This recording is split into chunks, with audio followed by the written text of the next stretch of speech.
What's up, ladies and gentlemen? My name is Putty and welcome back to MAW. This time we're doing old school rules. A little bit of bad news. Some slight bad news is that Casey, Glenn and Greg Gage are not here tonight.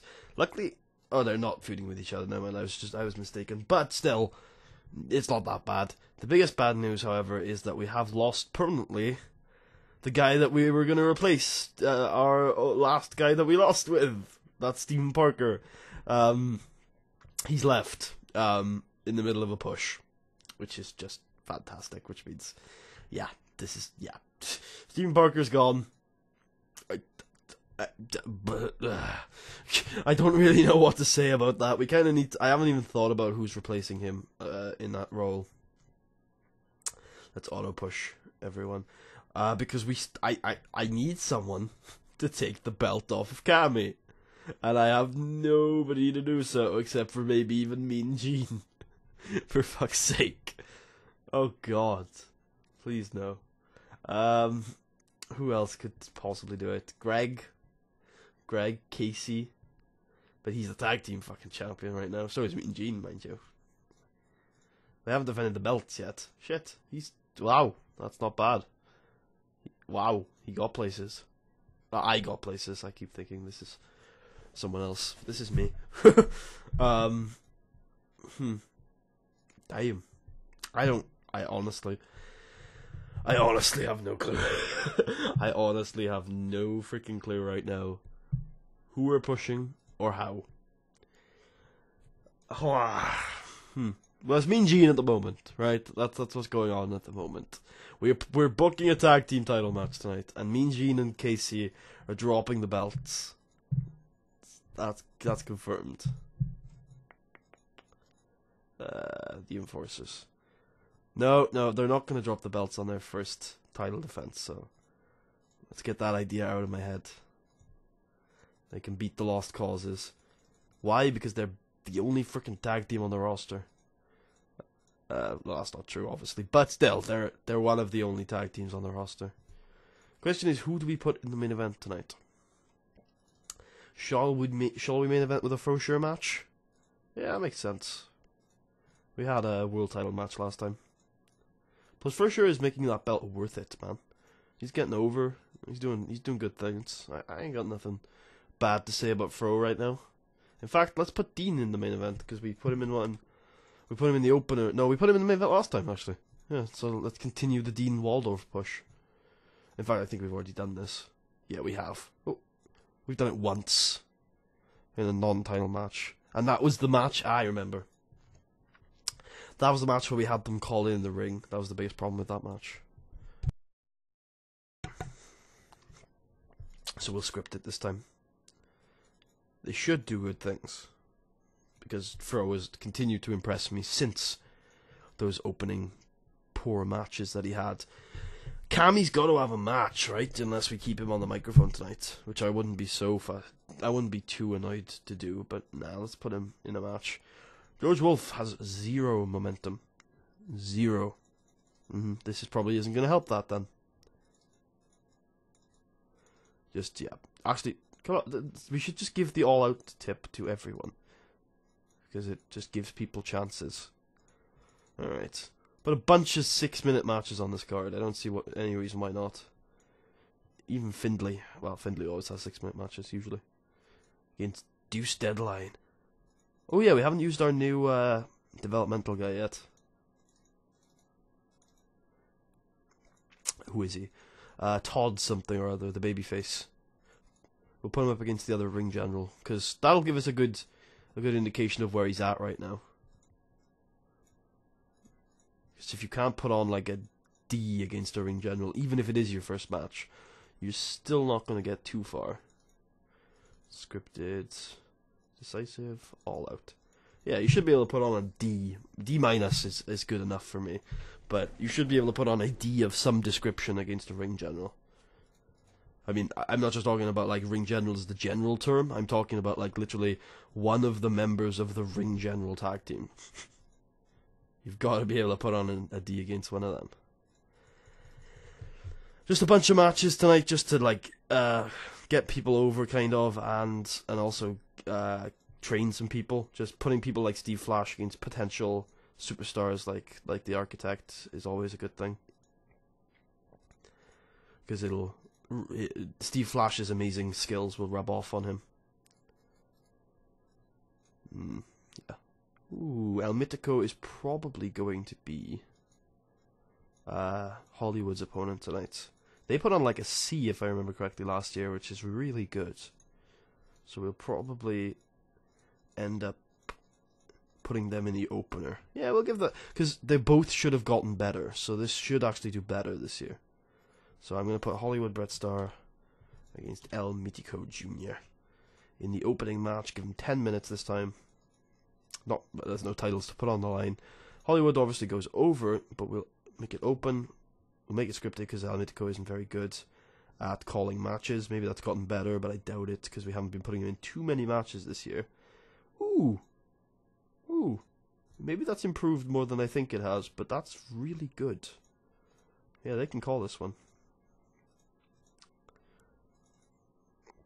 Getting into a bit of a rhythm with booking. This isn't going to be a fantastic show, but it should suffice. Obviously have that one work the crowd, and we also need to put in everybody's opponents. So for this match, it's Findlay.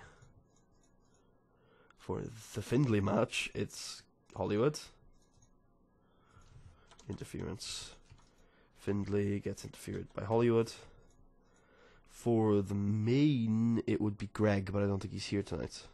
Yeah, I don't think he's here tonight. For that match, that's fine. For Kami's match, it should be Mean Gene. Oh, actually, for the main, we could do Kami.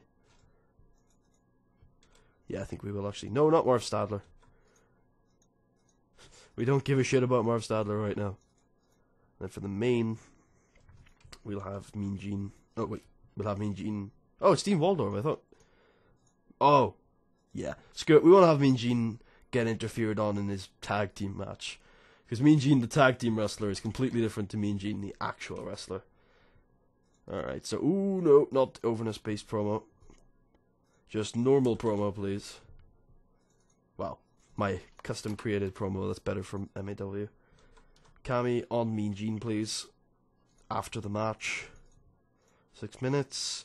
God, we got a lot of angle time this week. It's lovely. It's brilliant. It means we got tons of people we can try and get over this week. Including this match, which eventually is going to be a mistake to keep putting it where I'm putting it. In fact, yeah. Well, I'm going to keep it there for now. Because Findlay is eventually going to get way too big for his boots. Well, not way too big for his boots. I don't mind that. But he's going to start ruining main event grades if I keep putting him in that sub-main event slot. Yes, I want to do it again. Screw it. Stop trying to give me good advice, game. I want to get Findlay O'Faraday over, okay? However I do it is my business, game. You don't got nothing on me. You don't got nothing. I want to do a backstage segment this week because if you remember, Casey Valentine and Cameron Vesey were in a tag team triple threat a couple of weeks back, and I want them to kind of react to that because I do like a little bit of continuity even in these soulless wrestling machines I like to create. So yeah, they're gonna have a chat like, "Hey man, how was that match last week?" Even though one of them's a heel and one of them's a face, kind of be teasing a breakup a little bit.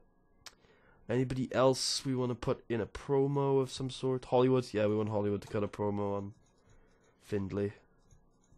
Also, isn't Fro really good on the mic? I think Fro might be really good on the mic.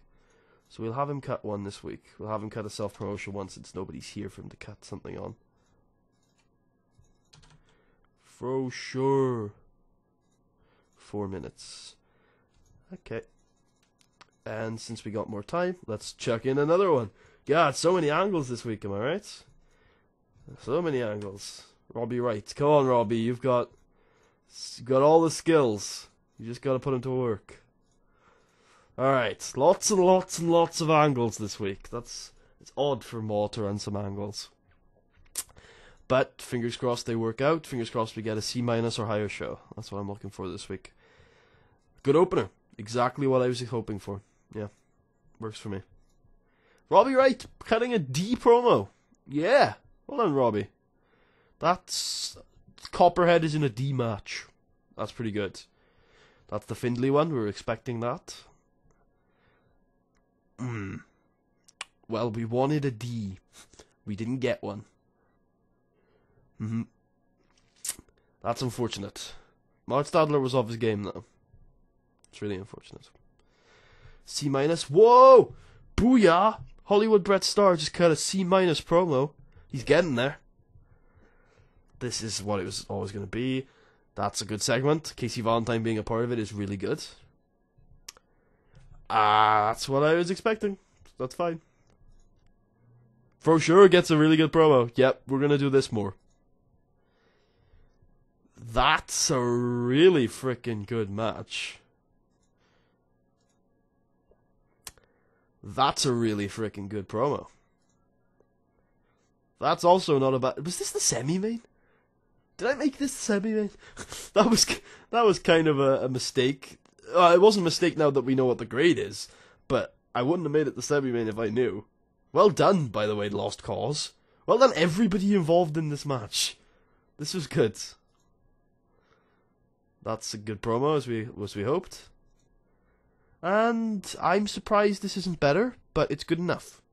And we pulled a C somehow, despite having 2 C- main events. Nice. Good stuff. Good stuff. Hollywood, I'm going to hug as usual. Fro, I think, really impressed me this week. He's shown that he can be more than just a decent worker. He's actually got a lot of potential to do a lot of good stuff as well. And Casey, I'll give some encouragement because he did well this week as well. Everyone involved in that tag team match I should have given a speech to, but I can't. But yeah, everyone involved in that tag team match really impressed me this week. They pulled as good of a main event, as good of a match as the main event, which is really good to see. Yay! MAW have risen to regional size. I don't think that means too much for us, but that does push us up on the rankings. Means we can attract some better workers, some. It also probably means that our ideal roster size gets bigger. I'm not too sure about that. Yeah, it does get bigger. Also, we get more sponsorship money, I believe, which will be cool. And just in general, it means now we have a much higher size to aim for. Oh, no thank you. I am definitely changing that. I do not want my maximum size to be regional. Okay. To move to the next size, you must achieve... to move to Cult, you must achieve 47% importance in 2 regions of America. So now we need to actually branch out. We can't just be in our little mid-Atlantic region anymore. And, you know, there's arguments to say you should wait a little bit before you start branching out, money-wise. But I'm gonna do some shows in the Great Lakes region, because I think that's a good idea. And where do the Great Lakes actually spill over to?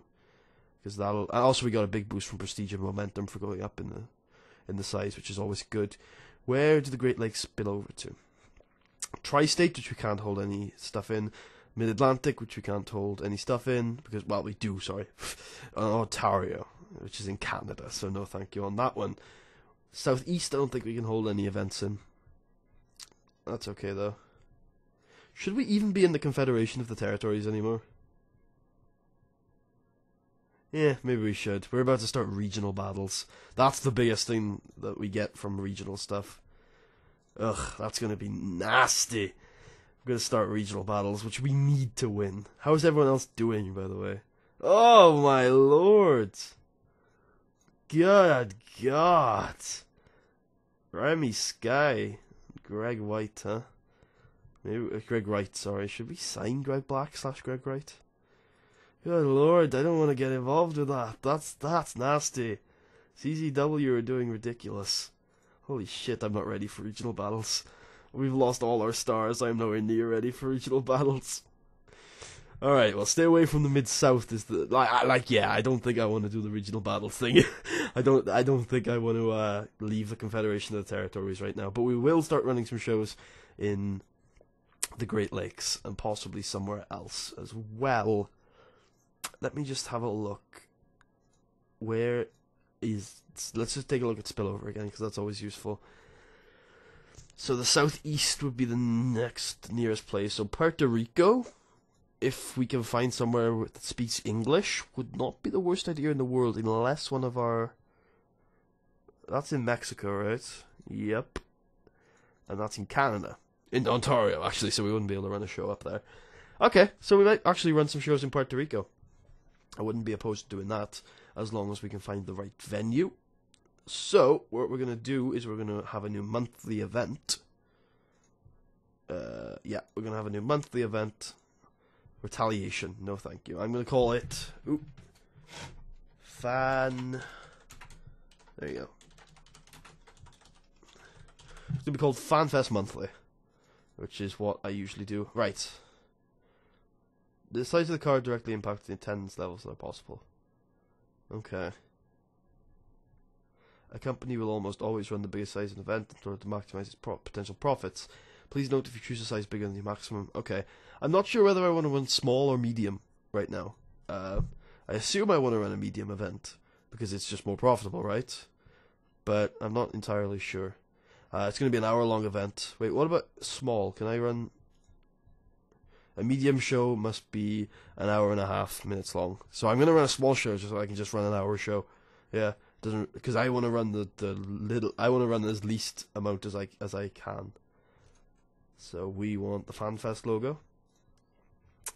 And we're actually going to number it. Or, yeah, number it. Numerals. Numerals or numbers? Numerals. Numbers. Okay, no brand. It's going to be active. It's going to be... no live music, no celebrities, no special sets. That's way too expensive. Monthly. There you go. And it's going to be on Fridays, because it's MAW's Sacred Day, week 2. And there you go. Oh, okay. Next one is 1. Can we do 0? Does 0 work? Can we do FanFest Monthly 0? No, we can't. Okay, there you go. So, there it is. FanFest Monthly is going to start running every Friday, and we're going to do it in the great... Yeah, I know, but I don't want it to be medium, because I want to run an hour-long thingamajig. So we're going to be running it in the Great Lakes. So, yep, that's what we're going to be doing to try and get our popularity up there. It'll also provide a different, another revenue source for us, and it'll start our progress towards cult. So, if you guys enjoyed, please leave a thumbs up, check out the rest of the series, and I will speak to you guys next time. Peace out. I will actually book this event next episode, because I want to show you guys what it's going to be like.